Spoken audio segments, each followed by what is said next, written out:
এলাম একটা নতুন ভিডিও নিয়ে। তো হঠাৎ করে প্ল্যান হয়ে যাওয়ার পরে আমরা চলে যাই সুইমিং পুল। এখানে আমি চলে আসি বাস স্ট্যান্ডে এবং ওদেরকে বাস স্ট্যান্ড থেকে নিয়েও নিই। তারপর এখানে আমি একটা ইউনিক প্যান্ট দেখতে পাই, যেটা আমি আমার বান্ধবীকে কিনে দিই। তো বান্ধবীর খুবই পছন্দ ছিল প্যান্টটা, যেহেতু বস্তা প্যান্ট ছিল। তো দেখাচ্ছিল আমার আইফোন আছে আর কি, যদিও ফোনটা ওর না, আমি সত্যিটা বলে দিলাম। তারপর এখানে নেল পালিশ পরা হচ্ছিল। এই কাজগুলো একমাত্র আমরাই পারি, তাছাড়া আমার তো মনে হয় না কেউ পারে বলে। হ্যাঁ আছে, অবশ্যই আছে, এরকম অনেক গ্রুপই আছে।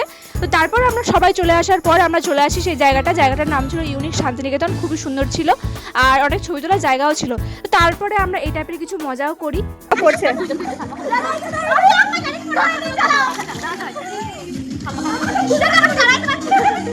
ভাই জলটা, এখানে তো একজন বলছিল আমি মাথায় ভেজাবো না, তো সেই জন্য তাকে জোর করে মাথা ভিজিয়ে দেওয়া হচ্ছিল। তো সেই জন্য অনেক মারামারি করেছিল জলের মধ্যে, ওর কোলে চেপে পড়ছে। তো তারপর আমরা এই টাইপের কিছু ক্লিপিংসও নিই। তো খুবই ভালো ছিল ওয়েদারটা, সত্যি বারবার বলবো। তো তারপর আমি তো পুরো ভয়ে, মানে বলতে গেলে আমি চলে আসি ওখান থেকে ছুটে। আমার মানে প্রচুর ভয় লাগছিল আর আমি সেরকম সাঁতারও জানি না। তো তারপর গান বাজছিল এবং সেখানটা আমি খুবই এনজয় করি সেই মোমেন্টসগুলো। তো খুবই সুন্দর ছিল।